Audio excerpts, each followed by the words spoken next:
ഇന്ന് തന്നെ ഡൗൺലോഡ് ചെയ്യൂ. കാണൂ നിങ്ങളുടെ ഫേവറേറ്റ് ഷോസ്. പരാതിയെ അങ്ങ് മുകളിൽ വരെ പോയിട്ടുണ്ട്. ഇപ്പൊ വന്നവര് ചോദ്യം ചെയ്തതല്ലേ ഉള്ളൂ. ഇനി വരുന്നവര് ചോദ്യം ചോദിക്കാൻ എല്ലാവരും കൂടി അങ്ങ് കൊണ്ടുപോകും. പരമേശ്വരൻ സാറേ, വിശക്കുന്നവർക്ക് ഭക്ഷണം കൊടുക്കുന്നത് ഒരു സാമാന്യ മര്യാദയല്ലേ?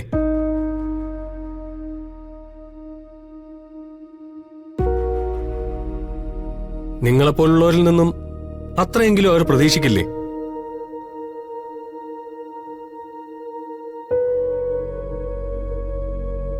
വീടിന് മുൻപിൽ വന്ന് കൈനീട്ടുന്നവർക്ക് വയറ് നിറച്ച് കൊടുക്കാമെങ്കിൽ വീടിനകത്ത് കൈനീട്ടുന്നവർക്ക് ഒരു നേരത്തെ ഭക്ഷണമെങ്കിലും കൊടുത്തൂടെ?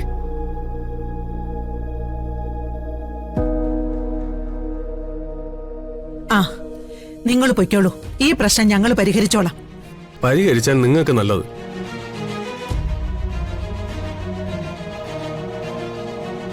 നാളെ കുറച്ചായിട്ട് അസോസിയേഷനില് നിങ്ങളുടെ കുടുംബം ഒരു നിരന്തര പ്രശ്നമായിട്ട് മാറിയിട്ടുണ്ട്.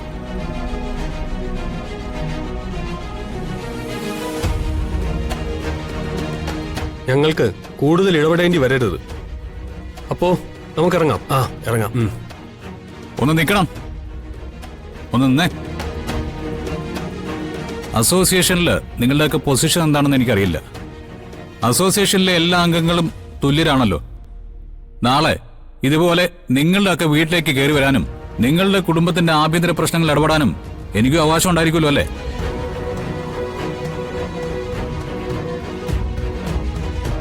അഡ്വക്കേറ്റ് കുമാർ സാർ, ലഹരി കൈവശം വെച്ചതിന് താങ്കളുടെ മരുമകനെ പോലീസ് അറസ്റ്റ് ചെയ്ത് 2 മാസം മുമ്പാ.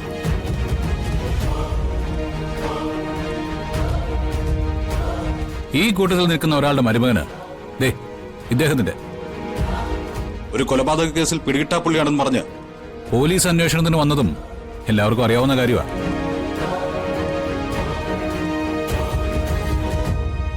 അന്നൊന്നും ഞങ്ങൾ ആരും നിങ്ങളുടെ ഒന്നും വീട്ടിൽ ചോദ്യം ചെയ്യലിനോ സത്യാഗ്രഹത്തിനോ വന്നിട്ടില്ല.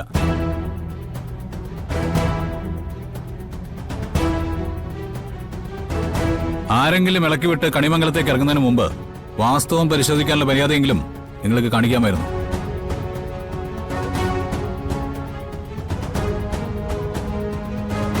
സാരമില്ല, അകത്തുള്ളവർ ക്ഷണിച്ചിട്ടാണല്ലോ വന്ന് കയറിയത്. അതുകൊണ്ട് പിന്നെ ഞാൻ കൂടുതലും ചോദിക്കുന്നില്ല. നമുക്ക് കാണാം.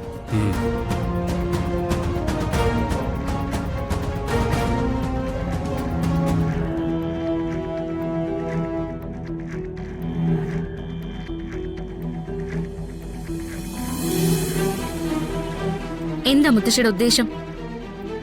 അച്ഛനെയും മുത്തശ്ശിയും വരുണിനെയും ഒക്കെ ആളുകൾക്ക് മുമ്പിൽ നാണം കെടുത്താനാണോ? ഞങ്ങൾക്ക് വിശന്നാ പിന്നെ ഞങ്ങൾ എന്തോ ചെയ്യും? വിശപ്പും ദാഹമുള്ളവരാണെങ്കിൽ അടങ്ങി ഒതുങ്ങിയിരിക്കണം. തരുന്ന ഭക്ഷണം കഴിച്ച് മര്യാദയ്ക്ക് കിടന്നുറങ്ങണം. അല്ലാതെ ഈ കുടുംബത്തിനെ ഇല്ലാതാക്കുകയല്ല വേണ്ടത്. ഞങ്ങൾക്ക് ഭക്ഷണം കിട്ടിയില്ലെങ്കിൽ ഞങ്ങൾക്ക് ചെയ്യാവുന്നുള്ളതൊക്കെ ഞങ്ങൾ ചെയ്യും. വരണേ, വേണ്ട, ഒന്നും ചെയ്യണ്ട. വേണ്ട, അവർക്ക് വേണ്ട ഭക്ഷണം അവരെടുത്ത് കഴിച്ചോട്ടെ. ചോദിക്കാനും പറയാനും ആരും ഇല്ലെന്ന് കരുതി ഇനി ആരും ഞങ്ങളുടെ മെക്കിട്ട് കയറണ്ട.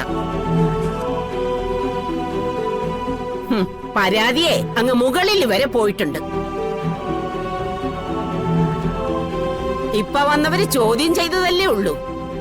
ഇനി വരുന്നവര് ചോദ്യം ചോദിക്കാൻ എല്ലാവരും കൂടി അങ്ങ് കൊണ്ടുപോകും. ദേ, സുകുമാരിയെ കൊണ്ട് അത് ചെയ്യിപ്പിക്കല്ലേ. മോളെ,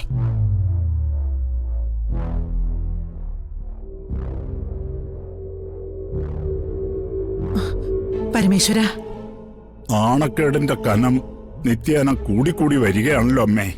അച്ഛാ, മടുത്തു തുടങ്ങിയടാ. എല്ലാവരും അവജ്ഞയോടെ സംസാരിക്കുമ്പോ കണിമംഗലത്തെ കുടുംബനാഥന്റെ സ്ഥാനം ചവറ്റുകൊട്ടയിലെ പാഴ്വസ്തുവിന്റെ അത്ര പോലും ഇല്ലെന്നൊരു തോന്നൽ. ആർക്കും കയറി അഭിപ്രായം പറയാവുന്ന അവസ്ഥയിലേക്ക് കണിമംഗലം മാറിപ്പോയി.